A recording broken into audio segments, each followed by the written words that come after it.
Hi, today I'm going to show you how to insert a rectangle in Google Docs. If you want to do it, first you need to go to Insert tab and then you need to go to Drawing. Now you need to go to New and here you need to go to Shape. After that we need to open here Shapes and from the list we need to select Rectangle. Then I move cursor somewhere on this field and I press and hold Shift. Now I move cursor somewhere on the field and I draw here a simple rectangle, maybe something like that. If you will create it, you will be able to modify size of this rectangle.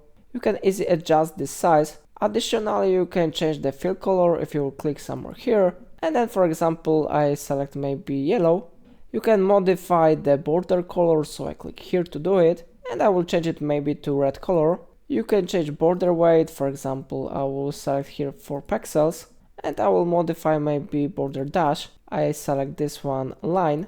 Okay, so it is rectangle that we have already drawn. If you want to insert it to document, you need to click on this option, save and close. And after that, it will be successfully added to our document. So it is how it works. If I helped you to add rectangle in Google Docs, remember to like this tutorial and subscribe my channel. Please let me know in comment if it's a problem.